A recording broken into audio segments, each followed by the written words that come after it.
Hi guys, welcome back to Original Blog. My name is Ori, and today we're sitting with Dylan. Dylan, could you tell us who you are and what you do? Yeah, so my name is Dylan. I'm a social worker. I'm a licensed, certified social worker clinical with the state of Maryland. So basically what I do is currently in my role, my job, I work with families. So I do work with families in the child welfare system, providing in-home services. Previous to that, 5 years right after I graduated with my degree, I worked with drug court and working with individuals with addictions. That's awesome. So, yeah. So what made you interested in social work? That's a great question, honestly. I guess, I don't know really. I've always had, I've been drawn towards helping people, or being a helper, as they say. But I was in school one day, and I just remember, maybe it was God, maybe it was, I don't know, but, I just had this moment where I was like, I want to do social work, I want to help people, I want to commit my life to that. So, me being a believer too, I look at it as ministry, it's being able to love people the way that, Christ loved people through a professional role. So. Yeah. That's really good. And is there any specific aspect of mental health and social work that is really that you're really passionate about? Yeah, I would say definitely addiction. Working in the addiction world, working with the drug court system for 5 years. I think that's why I wanted to jump into social work right away, working with addiction, because I don't know, I just always have been drawn towards that. Mental health, doing mental health counseling, working with depression, anxiety, pretty standard disorders nowadays in the world we live in, Sadly. Right? Family work I enjoy. I mean, I don't know, everything I've done so far I've enjoyed. You just like all populations. Yeah, I seem to, yeah. That's good. Yeah. So I know we were speaking earlier about the effects of social media on mental health. Yeah. And I saw recently that you posted an image talking about how social media leads people to have kind of like a false connection with others. So I wanted you to kind of explain to the viewers like what your opinions are on the dangers of false relationships through social media. Yeah. Well, it's funny that you asked me about it, because it was a post that I think was originally from maybe a pastor. I didn't really look. I forget his name. He's on Twitter. Yeah. And I took it from another friend who put it on social media ironically, right? Yeah. And I don't know, it really hit me, and it was, I can't remember the quote exactly, but it was talking about how, social media is basically like false intimacy. We interact with people on social media, and then we feel like we're close with them in a way. When we're really not at all. Yeah. I don't know, it hit me hard because I feel like in my life being, a young adult, a lot of my connections, are more limited now that I work full time. I don't get to hang out with people after class anymore. All afternoon, I'm married, so, I'm obviously, intentional about spending time with my wife as well, but, it's easier to keep up with people on social media, but in a way it's, I feel like I'm close with them, but I'm not in a way. But you're not, yeah, because you're not really involved in their life. You just get to see what they are presenting at the moment. And you mentioned something that brought a thought to my mind. As I am also going through the process of becoming more of an adult, I do have less time for my friends. So working in the helping professions, how do you manage kind of taking care of yourself, your responsibilities, but also maintaining a social life and keeping in contact with people? For me personally, my social life, may look different than it did in college. As you said, you're stepping into being an adult, but I don't know, for me, I'm very extroverted, so I like people, I like to talk to people. I reach out to, friends and call them throughout the day. If, have a 15-minute break at work, I'll, walk around the building and call, my wife or a buddy, or just kind of reach out. And I feel like that is kind of what you have to do as an adult, is kind of find how it works, Yeah. But for me, I mean, I think that keeps my own mental health stable, you know, because a lot of the people we work with, you know, they bring a lot of heavy stuff into our lives, you know, and as much as we say as professionals we don't take that on, we take a lot of that on. Yeah. You know, and I don't think I realized that when I started in the field. You know, I was like, I'll leave it at work, I'll leave it at work. Bless you. Thank you. You know, I told myself I would leave, you know, all the stress of everyone else's stuff at work, but, you know, I think still, like, you know, emotionally we carry a little bit of that with us, so. Yeah. So it's important to have the balance or else you get overwhelmed. Yeah. And even just talking about it, you know, like, you know, my wife, you know, obviously, you know, I'm like, hey, you know, I had a tough day, you know, I won't tell her details, obviously, of what, you know, made it hard, but, you know, just kind of communicating, like, hey, today was a harder day than usual. So, yeah. So I wanted you to kind of talk about the importance of having more men in helping professionals. Bless you. Like social work and mental health. Because I've noticed that it is a very female populated career, but we do need to see more men, because there's a lot of young boys who don't know how to express their feelings, or who are growing up in a culture where men expressing their feelings is not considered normal. Yeah, so, I agree. how would you encourage men to get into helping professionals? Well, yeah, I mean, you know, I might be biased because I am a man, but you know, I think it's great to see other guys in the field, you know, were, you know, willing to be in the field of mental health. For me as a male, you know, in my younger years going through counseling myself, you know I connected better with a male than a female clinician. Yeah.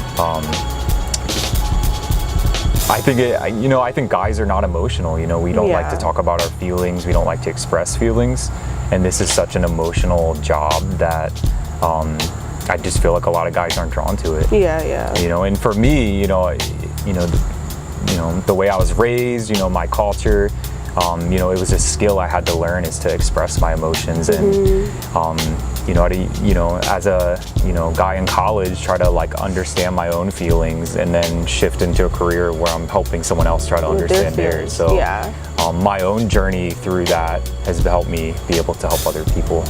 So you know, if you're a guy out there, you know, and you feel like you want to help people, you know, I think this is a perfect career for that. You know, and really it's as simple as that. Like, you know, I always tell people, you know, social work, you know, psychology, you know, it's a big percentage of that is loving people, and then the other smaller percentage is what you learn in school. The skills, the skills that you learn.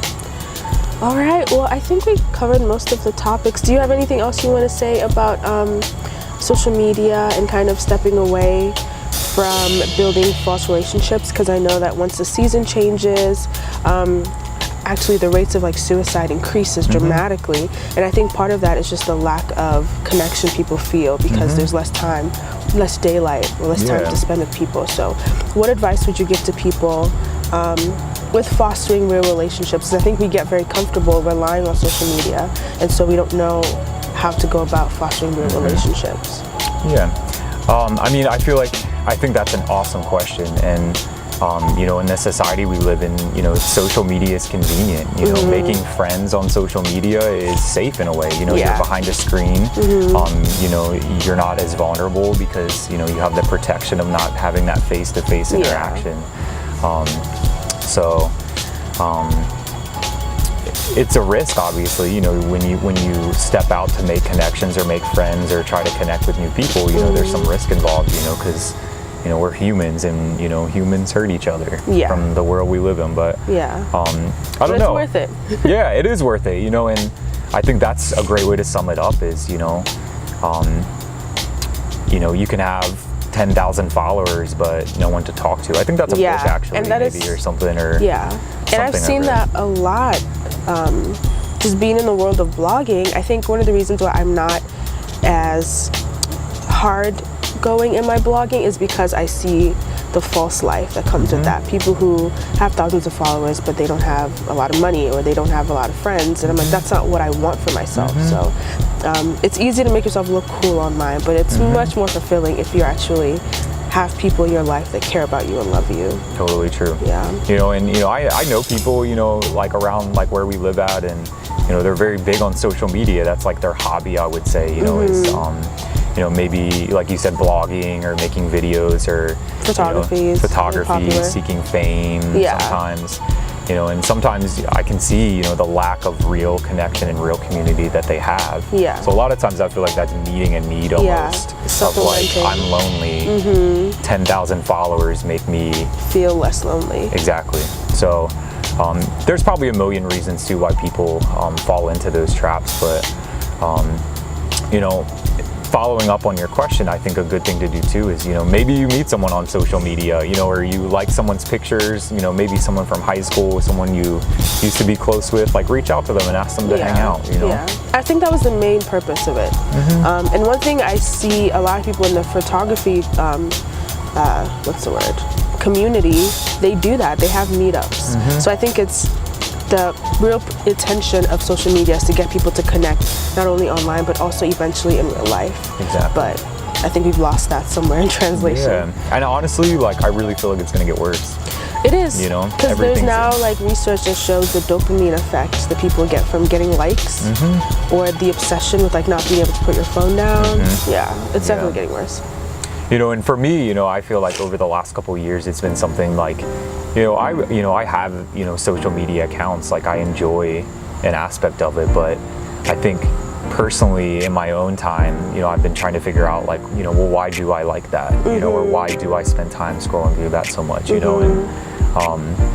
And what else could I be doing? Yeah. For me, sometimes it was to like numb in a way, like it is very numbing. If I'm like bored or like, I'm stressed in a way, like scrolling my thumb like this on a screen for 30 minutes, I didn't really feel what I was feeling before because I'm distracted by all this other stuff. So personally, that had to be something I was like, all right, like what are my intentions with spending all this time?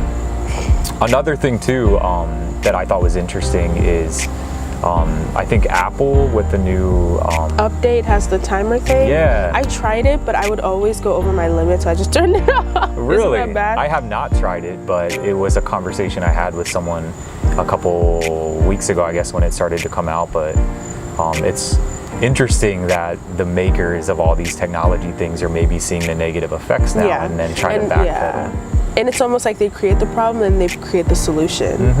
It doesn't really help. It's scary, isn't it? It's scary to it's scary to think. Okay, well, Dylan, these are all great questions and answers. My last question is, what makes you original? What makes me original? That's hard to answer. It is hard, but I like it. I feel like it's a very counseling question because it's very open-ended. Thank you. Good for you, future counselor. Hey. What makes me original, I would say, is God made me unique. He made me my own person. Growing up, I was always weird. People are like, you're the weirdest person I've ever met. In a little way, in ways that would bother me when I was younger, but now I see that as such a compliment. Like, I want to be different. I want to like stand out, obviously, and reflect my maker in everything I do. So yeah, I'm original and I'm weird and I'm a social worker and I like it. You're not weird at all. Thank you. You're like one of the nicest people I know. Thank you. You're very nice for saying that, but but I'm weird. No, but it's all good. I mean, it doesn't bother me, honestly. Yeah. So someone called me awkward a few days ago, and I was like, thanks. My awkwardness works for me. So. Yeah, exactly. Yeah, I love awkward. I love awkward humor.